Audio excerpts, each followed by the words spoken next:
Hello and happy Monday. Monday, the only day of the week that I put on makeup anymore to make these forecasts for you. I am here to tell you about what's happening astrologically this week so that you can use what you hear to better navigate your emotional health.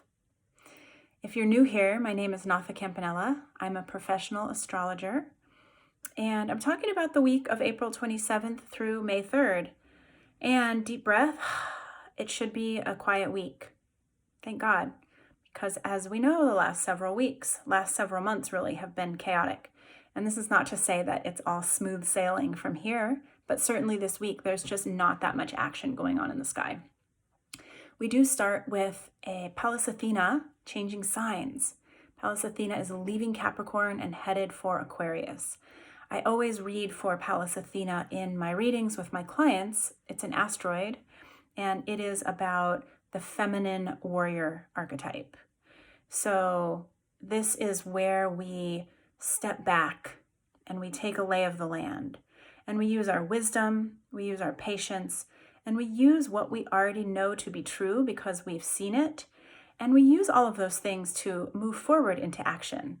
And so unlike Mars, which is that masculine warrior energy, where we rush into action, we go to battle, we steamroll, with Pallas Athena, it's more of, being an agent of change, trying to bring awareness to something.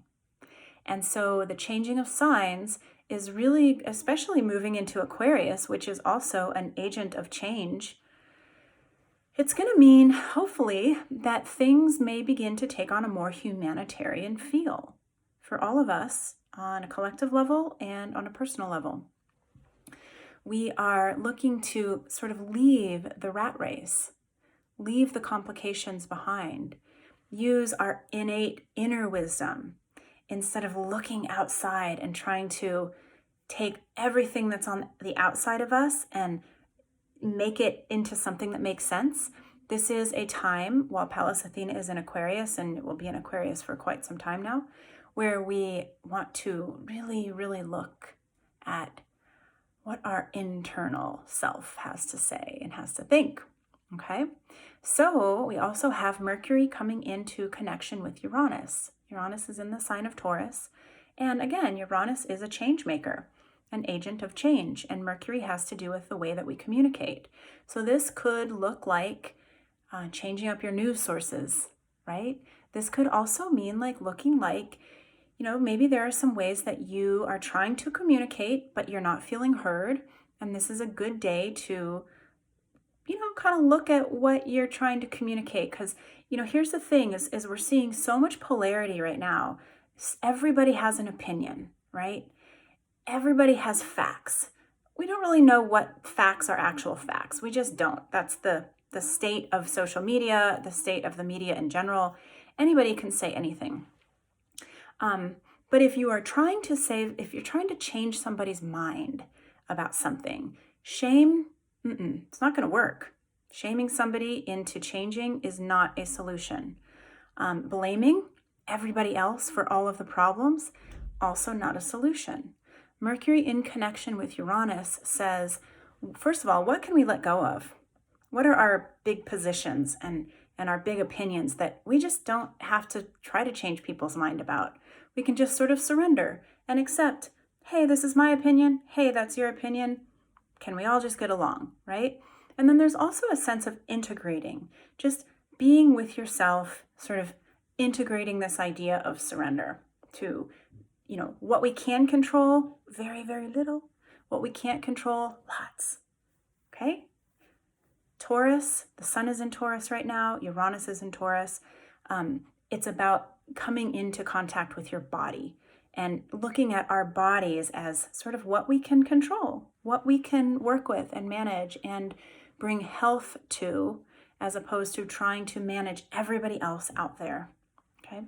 And then finally, we have Chiron opposing Juno. Juno is an asteroid that is about long-term partnership, intimate partnership, but also business partnerships. We are in a time where relationships are coming into review, right? And we know that because Venus has made some connections with some other planets. Last week I talked about that.